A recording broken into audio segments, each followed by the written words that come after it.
milisegundos. ¿Cuál es el objetivo de esto? Conseguir la ilusión óptica de que el usuario, el jugador, en ningún momento aprecia parpadeo alguno en la visualización de las piezas. Es muy similar, un esquema muy parecido, por ejemplo, al que podemos ver en la televisión, ¿vale? En un momento dado nosotros estamos excitando estos LEDs, encendiendo o apagando los LEDs correspondientes a esta columna. Cuando acabe dicho tiempo, pasaremos a excitar los LEDs que corresponden a la siguiente. Luego a la siguiente, así sucesivamente, hasta volver a comenzar otra vez al principio. Vamos a hacer un barrido de excitaciones, ¿vale? Si os fijáis, tal y como están dispuestas las filas y las columnas de nuestra matriz, es importante destacar lo siguiente: ¿cómo vamos a aplicar esas excitaciones? Bueno, para dar respuesta a esa pregunta, tenemos en la base de la transparencia, de la diapositiva, la distribución que vamos a hacer de uso de los distintos bits del puerto de salida. Vamos a emplear el puerto de salida del CallFire para controlar la excitación de la matriz de LEDs, ¿vale? ¿Cómo vamos a usar los bits de dicho puerto? Pues los 8 más altos, los más significativos, los emplearemos para atacar las filas, ¿vale? Mientras que los 4 siguientes los emplearemos para atacar las columnas. Nos restarían 4. Esos 4, en principio, me podrían permitir la adecuada excitación y exploración del teclado matricial con el que contáis en el laboratorio y necesario para poder detectar las pulsaciones por parte del jugador, ¿vale? Hemos dicho que solo vamos a usar 4 teclas de las 16 posibles. Desde el punto de vista matricial, ¿vale?, bastaría simplemente con aplicar una única excitación a la columna dentro del teclado que incluye las teclas que vamos a necesitar. Un pequeño detalle. Si os dais cuenta, el esquema que os estamos proponiendo es de este estilo, ¿vale? Concreto, para todos los LEDs de una misma columna nos encontraríamos con algo como esto, ¿verdad? ¿Cómo vamos a proceder para conseguir encender un LED? Vamos a aplicar una excitación en la columna, tendríamos que escribir un 1 en el bit correspondiente del puerto de salida. ¿Y cómo conseguiríamos que este LED se encendiera? Escribiendo un 0 en la fila, ¿vale? Esto puede parecer un poco contraintuitivo, pero supongo que después de esta explicación parece mucho más sencillo, ¿verdad? Más cosas. Bueno, simplemente os tenéis que preocupar de diseñar convenientemente esas resistencias de polarización, ¿vale? Como veis, empieza a aparecer la naturaleza matricial del juego, ¿vale? Dependiendo de la necesidad de encender o apagar cada uno de los LEDs de la matriz en función de la ocupación de las posiciones correspondientes por parte de una pieza, bueno, pues yo deberé contar con esa información en una estructura de datos en memoria cuya consulta me permita decidir cómo debo atacar las filas y las columnas para encender los LEDs que a mí me interesan, ¿vale? Hablábamos de una ilusión óptica, ¿vale? Fundamentalmente a lo que nos referíamos es a lo siguiente: si nos imaginamos una posible situación de nuestra matriz o área de juego como la que presentamos en pantalla, bueno, pues fijémonos para empezar en la primera columna. Como podéis ver, no todos los LEDs deben estar encendidos, ¿vale?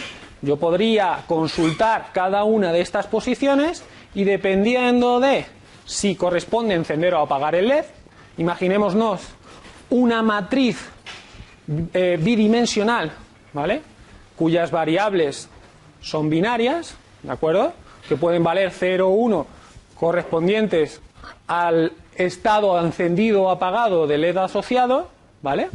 Bueno, pues en este caso tendríamos que aplicar la excitación a la columna 1 y determinando, o en función del estado de ocupación de esa columna, tendría que aplicar las excitaciones correspondientes. Hemos visto que son ceros en este caso, ¿vale? Aquí un 1, aquí un 1, aquí ceros, ¿vale?, para conseguir encender los LEDs que corresponden a la situación que yo quiero representar. Mantendría esa excitación durante 5 milisegundos, transcurridos los cuales habría que actualizar el esquema de excitaciones. Necesitaremos hacer uso de un temporizador para poder medir esos tiempos, ¿vale? Vamos a necesitar un temporizador para medir los tiempos que yo necesito de cara al refresco de la matriz de LEDs. La situación en este caso sería equivalente. Habría que actualizar la excitación, la forma en la que ataco las filas. La idea es que si yo llevo a cabo este proceso lo suficientemente rápido, debería poder observar la matriz de LEDs tal cual aparece aquí, sin parpadeo alguno, ¿vale?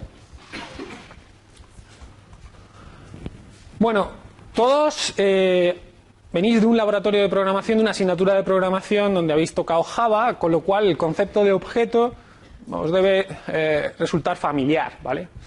Bueno, podemos intentar hacer un análisis desde el punto de vista software de qué elementos u objetos deberían estar presentes en nuestro sistema, ¿vale? El primero de todos ellos, naturalmente, la tecla. Necesitamos detectar pulsaciones, ¿vale? Deberemos hacerlo en dos estados claramente diferenciados. Bien en tiempo de menú, cuando el usuario está decidiendo qué nivel de dificultad quiere probar, ¿vale? O bien en tiempo de juego, cuando el significado de cada una de esas pulsaciones me debe permitir actualizar la posición o la rotación de nuestras piezas, ¿vale? La pantalla. Necesitamos poder presentar información al usuario, realimentarle acerca de qué es lo que ocurre en el juego, presentarle un resultado, ¿vale? Vamos a necesitar hacer uso de la terminal disponible en el entorno de desarrollo para poder hacerlo, ¿vale? El estado fundamental, ¿vale? El estado me da información, valga la redundancia, acerca de en qué situación o estado se encuentra en cada momento mi sistema, ¿vale? Teniendo clara esta idea, yo puedo en todo momento, condicionado a ese estado, decidir cómo deben comportarse todos y cada uno de los procesos que participan o que toman parte en mi sistema, ¿vale? Resultados. Necesitamos presentar el número de líneas completadas, ¿vale? La melodía, por supuesto, hablábamos de una melodía de juego. ¿Qué contendrá? ¿Qué información contendrá el objeto melodía? Fundamentalmente, sendos arrays. El primero con las frecuencias correspondientes a las notas que componen la melodía y el segundo con las duraciones. Piezas, fundamental, ¿vale? Necesitamos en todo momento conocer la información que caracteriza a todas y cada una de mis piezas y que las hacen diferentes del resto, ¿vale? Fundamental. Anchura, altura, la orientación de mi pieza, ¿vale? La forma de la misma, no es lo mismo que la pieza esté así, que la pieza esté así, ¿vale? Y, importantísimo, ¿qué ocupación del área de juego hace o ocupa la pieza que estamos controlando en el momento presente, ¿vale? El juego, fundamental, ¿no? Tenemos que permitir al usuario mover las piezas, pero siempre dentro de unos límites, unas reglas, como por ejemplo que la pieza no se salga del área de juego o que la pieza no entre en colisión, no intente ocupar una posición previamente ocupada por otra, ¿vale? Igualmente tendrá que contener o manipular, gestionar la información asociada al nivel de dificultad, la pieza que actualmente yo estoy controlando, la siguiente que va a aparecer en el juego, ¿vale? En el Tetris original, recordad que mientras yo estaba controlando una determinada pieza, en una ventanita, bien a la izquierda, a la derecha de la pantalla, yo podía visualizar cuál iba a ser la siguiente pieza en entrar en juego, ¿vale? Desde este punto de vista, os matizo que, como práctica básica, os proponemos, os sugerimos que la aparición de las piezas, bueno, por defecto, no tiene por qué ser aleatoria.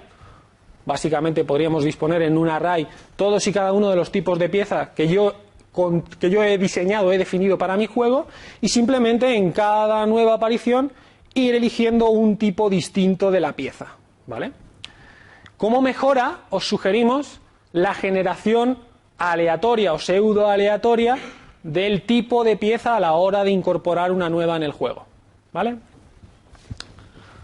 Bueno, por supuesto, el tiempo máximo de permanencia de una pieza en una determinada línea.